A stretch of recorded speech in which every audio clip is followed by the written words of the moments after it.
Praise the Lord. எசேக்கியேல் 14ஆம் அதிகாரம் 12 முதல் 23 வரை உள்ள வசனங்கள். கர்த்தருடைய வார்த்தை எனக்கு உண்டாகி, அவர் மனுபுத்திரனே, ஒரு தேசம் எனக்கு விரோதமாய் துரோகம் பண்ணி கொண்டே இருந்து பாவம் செய்தால், நான் அதற்கு விரோதமாக என் கையை நீட்டி அதில் அப்பம் என்னும் ஆதரவு கோலை முறித்து அதில் பஞ்சத்தை அனுப்பி மனுஷரையும் மிருகங்களையும் அதில் இராதபடிக்கு நாசம் பண்ணுவேன்.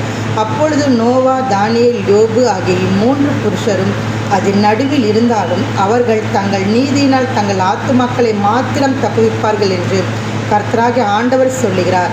நான் தேசத்தில் துஷ்ட மிருகங்களை அனுப்ப அம்மிருகங்கள் நிமித்தம் ஒருவரும் அதன் வழியாய் நடக்கக்கூடாதபடி வெறுமையும் பாழும் ஆகும்போது அந்த 3 புருஷரும் அதன் நடுவில் இருந்தாலும் தாங்கள் மாத்திரம் தப்புவர்களே அல்லாமல் குமாரையாகிலும் குமார்த்திகளையாகிலும் தப்புவிக்க மாட்டார்கள். தேசமும் பாலாய் போகும் என்று என் ஜீவனை கொண்டு சொல்லுகிறேன் என்பதை கர்த்தராகிய ஆண்டவர் உரைக்கிறார்.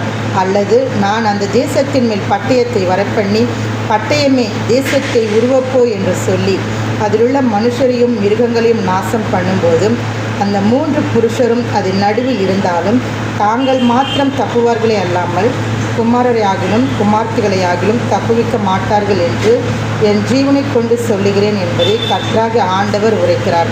அல்லது நான் அந்த தேசத்தில் கொள்ளை நோயை அனுப்பி அதிலுள்ள மனுஷரையும் மிருகங்களையும் நாசம் பண்ணும்படி அதன் மேல் இரத்த பலியாக என் உக்கிரத்தை ஊற்றும்போது நோவாவும் தானியேலும் யோபும் அதன் நடுவில் இருந்தாலும் அவர்கள் தங்கள் நீதியினால் தங்கள் ஆத்துமக்களை மாத்திரம் தப்புவிப்பார்களே அல்லாமல் குமாரனை ஆகிலும் குமார்த்தியை ஆகிலும் தப்புவிக்க மாட்டார்கள் என்று என் ஜீவனை கொண்டு சொல்லுகிறேன் என்பதை கர்த்தராகிய ஆண்டவர் உரைக்கிறார்.